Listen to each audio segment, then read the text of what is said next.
Trump himself put out this tweet the other day. He said, if the Nigerian government continues to allow the killing of Christians, the USA may very well go into that now disgraced country, guns a-blazing, to completely wipe out the Islamic terrorists who are committing these horrible atrocities. Boko Haram is funded by U.S. aid. U.S. Congressman Scott Perry coming out and stating just that. Your money, $697 million annually, plus the shipments of cash funds madrasas, ISIS, Al-Qaeda, Boko Haram, ISIS Khorasan, terrorist training camps. That's what it's funding.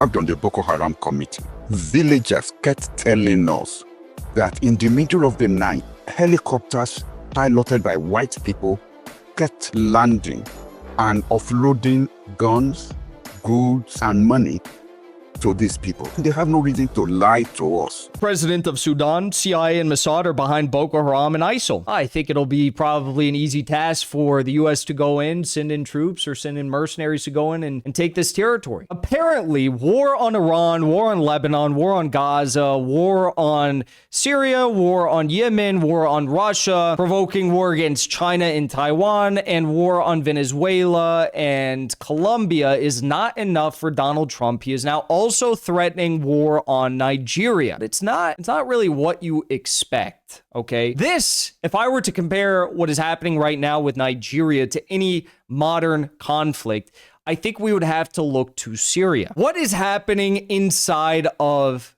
Nigeria? Like in Syria, there are a bunch of Al-Qaeda-linked extremists, Boko Haram in particular, but also recently JNIM, which is extremely active in the Sahel region of Africa, in Burkina Faso, Mali, and Niger, has been waging a war upon rural communities in the north of Nigeria, particularly in the northwest of Nigeria, for many years, actually. It's gotten really bad over the past few years. But what is so interesting about Boko Haram is not just that they are funded by USAID. Yes. It's not just that there are accusations from local Nigerians that say very odd things are happening, like white men in helicopters are coming in the middle of the night and dropping off supplies to Boko Haram in the villages that they occupy and take over. But also, Boko Haram, like the Al-Qaeda affiliates, Hayat al-Sham, for example, or formerly al-Nusra in Syria, have a very interesting habit of targeting towns and villages that are sitting on top of some of the biggest rare earth mineral reserves in all of Nigeria. Now, Nigeria, like much of Africa, is a very, very rich country. They have untold amounts of LNG, oil, and of course, rare earth minerals. Why on earth could Boko Haram, this Al-Qaeda group, be so interested in targeting the areas in Nigeria where there are all these rare earth minerals? It's almost like someone is telling them to target those areas. Almost like someone's saying, why don't we go over here? Why don't you guys take over this stretch right here? And according to our local friends, local journalists like David Hundean, who has well over, I think, 1 million or 2 million followers on Twitter. He's like the most famous journalist, I believe, in Nigeria and a strong anti-imperialist. Not only are they taking over these towns and villages where the rare earth minerals are, but after Boko Haram takes over and they slaughter Christians, and they slaughter the Muslims. They don't care if it's Muslims or Christians. In fact, over the years, Boko Haram has slaughtered far more Muslims than Christians. But they've also slaughtered a ton of Christians as well. After they slaughter the Christians and Muslims and force the local populations to leave their villages and their ancestral homelands, guess what happens? Miraculously, out of nowhere, all of these mining companies come in, and Boko Haram doesn't seem to really care about them. Boko Haram allows them to come in and operate mining facilities in the territory that they control. Now, what is obviously happening here? These illegal mining operations are taking place in the areas that Boko Haram controls, and the proprietors of these mining facilities, they are paying Boko Haram to not screw around with them. Trump himself put out this tweet the other day. He said, if the Nigerian government continues to allow the killing of Christians, the USA will immediately stop all aid and assistance to Nigeria and may very well go into that now disgraced country, guns a-blazing, to completely wipe out the Islamic terrorists who are committing these horrible atrocities. I am hereby instructing our Department of War to prepare for possible action.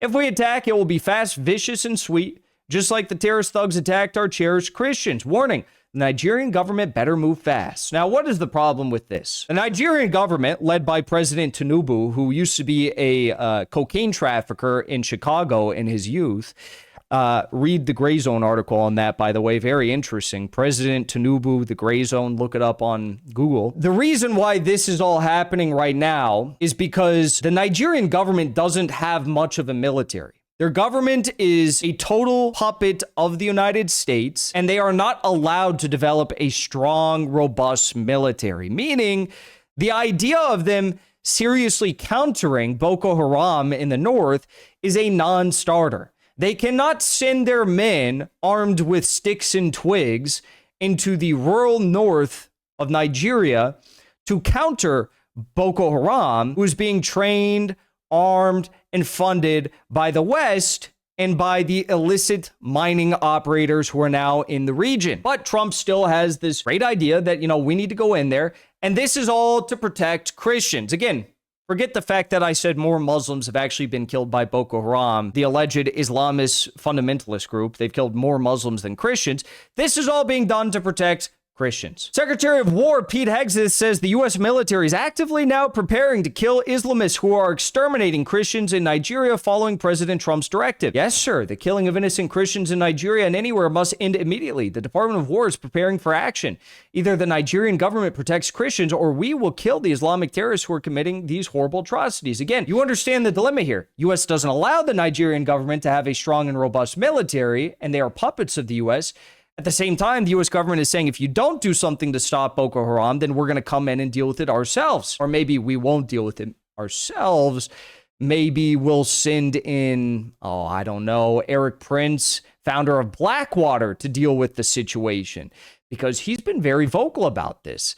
Eric Prince, founder of Blackwater, responsible for untold amounts of war crimes in Iraq, he tweeted at the Pope and said, "Sir, I have a better idea. Why don't you fund my colleagues to protect Nigerian Christians from the marauding Muslims who are slaughtering them in Nigeria?" Eric Prince, this is not the first or the last time that he floated the idea of sending in his mercenaries to Nigeria. He's been tweeting about this incessantly. He's been talking about it nonstop on his podcast.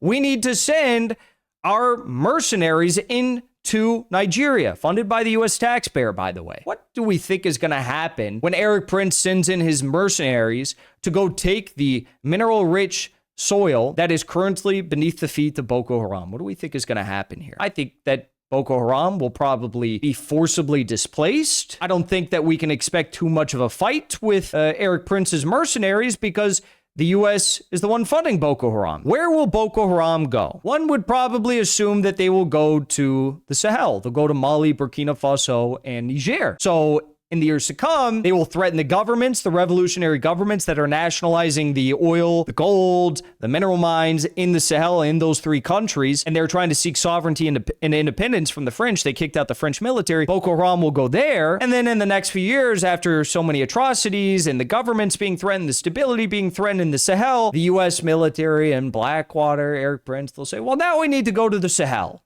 And we need to secure the Sahel. Now, U.S. Propagandists, war pig propagandists are all across social media now and floating the idea that we need to go into Nigeria to deter Boko Haram and other jihadist groups in Nigeria and to stop their massacres of Christians and threats against moderate Muslims. I advise the Trump administration to establish an emergency base in Nigeria. The U.S., oddly enough, does have a large presence in Nigeria. In fact, the U.S. is currently constructing the largest embassy of the United States in the entire world in Nigeria. Gunther Fellinger John, this pro-Ukraine maniac on Twitter, is posting the idea of balkanizing Nigeria into like 100 different tribal and ethnic groups that he found on Wikipedia that probably have no actual grounding in reality. So they're just drooling.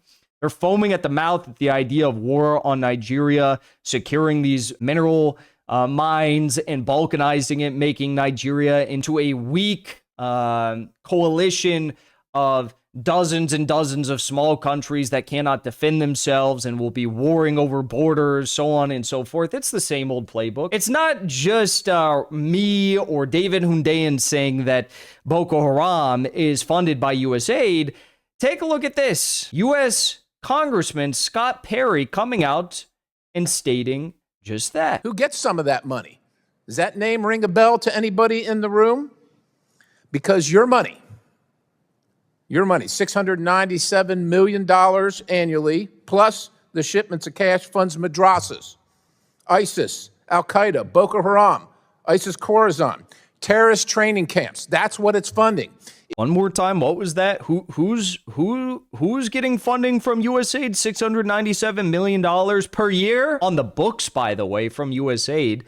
Let's not forget that there's a CIA black budget to do stuff exactly like this, to fund Al-Qaeda and ISIS in Syria, to fund JNIM in the Sahel, to fund, in this case, Boko Haram in Nigeria. Listen to how much on the public record we are sending to this group. Your money, $697 million annually, plus the shipments of cash funds madrasas, ISIS, Al-Qaeda, Boko Haram, ISIS Khorasan. Boko Haram.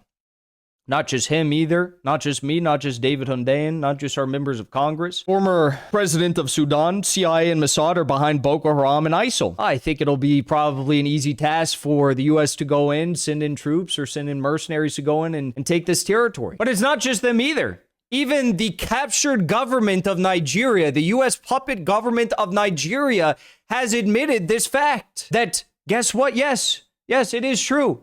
Boko Haram is funded by USAID. This is the foreign minister of Nigeria. On the Boko Haram committee, villagers kept telling us that in the middle of the night, helicopters piloted by white people kept landing and offloading guns, goods, and money to these people. They have no reason to lie to us. That's the foreign minister, former foreign minister of Nigeria, saying that white men in the middle of the night would come on helicopters and drop off weapons, money, and any sort of support that's needed to Boko Haram in these rural, super rural areas of the north of Nigeria as they're slaughtering Christians and Muslims and taking over the mineral hotspots in the country. Here's some more breakdown from David Hundean. Now, I know what you're thinking. I can understand why the US might have an incentive to do this in Nicaragua and Afghanistan, to fight communists. But why on earth would they do it in Nigeria? Who or what are they fighting in Nigeria? Once again, I'll let the US government answer that question in its own words. The following excerpts are the summarized takeaways from National Security Study Memorandum 200, also known as the Kissinger Report, a document published by the US National Security Council in 1975 during the tenure of then Secretary of State Henry Kissinger during the Gerald Ford administration. 1. Population of less developed countries, if it outpaces economic development, will likely create suffering and political instability. Instability that might be inimical to US interests. 2. The US relies on many of these countries for natural resources. 3.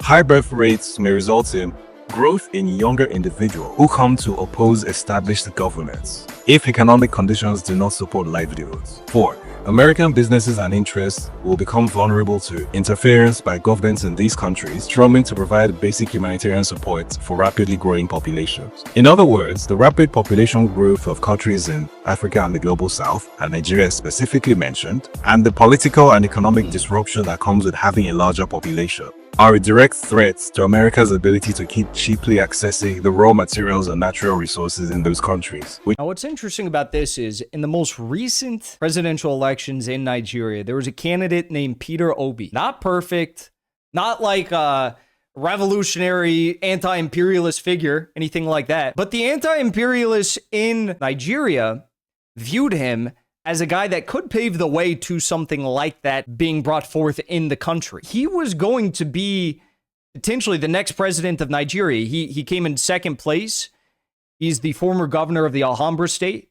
Very popular. Almost won the election. Almost unseated this US CIA puppet that used to push drugs in Chicago, President Tinubu. He almost won. And guess what? President Obi would not have been sympathetic to the idea of a US invasion of his country. President Obi would not have been sympathetic to the idea of mercenaries coming in to occupy this mineral-rich region of his country. President Obi would not have bent the knee at every single whim of the United States and the Trump administration. So the timing of this is interesting, right? You have Nigeria, of course, this massive population. You have Nigeria, this resource-rich country, which is beginning to look at alternatives to the pre-existing order, the established order of U.S.-controlled governments in Nigeria. Nigeria, the most populous country in all of Africa. These young Nigerians are inspired by what's happening in Burkina Faso, Mali, Niger. They're inspired by Julius Malema. They're inspired by the MK party. And so they're inspired by all of these revolutionary movements, and they're saying, why don't we do that here? Okay, maybe Peter Obi is not Ibrahim Traore, but he's a step in the right direction. At the exact time this is happening, after years of Boko Haram operating here, illegal mining operations taking place that are facilitating Boko Haram's actions and funding them, after years and years and years of this, the U.S. is saying, we need to lay our foot down. We need to have an official presence in Nigeria. Anyone else find it a bit interesting? Anyone else find it a bit odd? I do.